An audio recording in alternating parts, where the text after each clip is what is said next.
Yahobu. Sekarang saya kembali hadir untuk menceritakan satu cerita rakyat orang Nias. Cerita rakyat ini saya akan ceritakan dalam bahasa daerah kita Nias. Jadi judul cerita ini yaitu Nadoya Solimulimuniha. Jadi ceritanya begini. Beberapa so sabua ngabat ero mo irabo halugu nula baki-baki halugu na drongannya irama tua atau moigo halugu ba fomonya ira lave turoi banomo berbo hinokur baica ero asoso dania gera bai fehede ke drongannya irama tua haywa na ifehede ke drongannya irama tua mana-mana kale kau iya kau ni tada ho lano asoso gera bano ida sai drongannya irama tua dan yo manga hulu iya yomo manga iya eroma lau cimene adru drongannya ira alave na ikau ni drongannya irama tua badan itu macam cuma irongo-rongo na doya na repahok mane hanai kau ni drongannya ira alave ifa ce ya ke mai kau ni drongannya ira alave no mai mane bar mai hona ke mai tharo ke mai na dau ya na repah no mai ite mai yo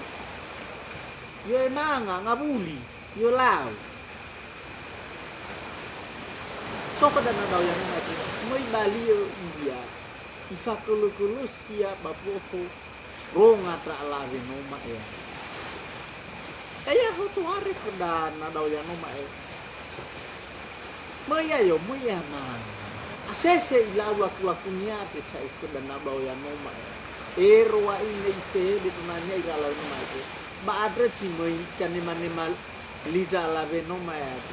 na do ya ba adre cimoi manga ke tunanya no mai ero mangabuli dan ya tunanya imane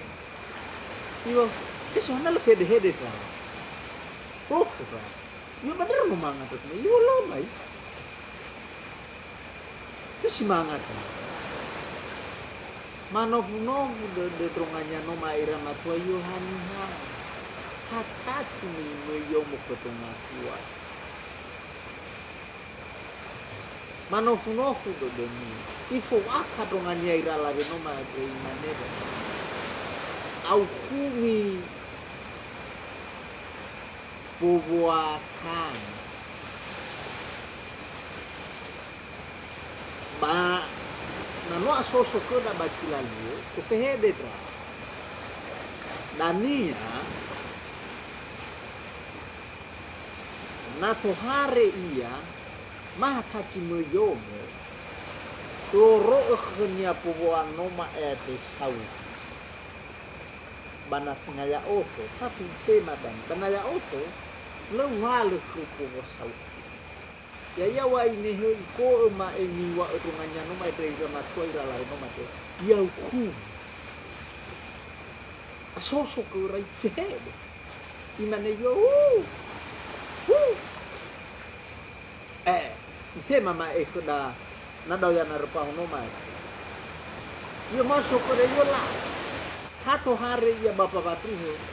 ke masuk alave no mai i hale po wa no mai e sauti yoro na doya bermede lo ila i tema po wa no mai me i tema wa coach dan do fai mal ya jebolo kau ke benar yo tarai itu yo dan le mangabu-ngabu sedang nak mau yang atau Ada pak asisila wow bakoda. Oto dodro ke kini, oto dodro ke kene, oto dodro ke nono alave. Pesan yang ingin disampaikan kepada kita dari cerita ini yaitu, wahai kamu para perempuan, jangan cepat tergoda. Percaya dengan kombalisasi seorang lelaki.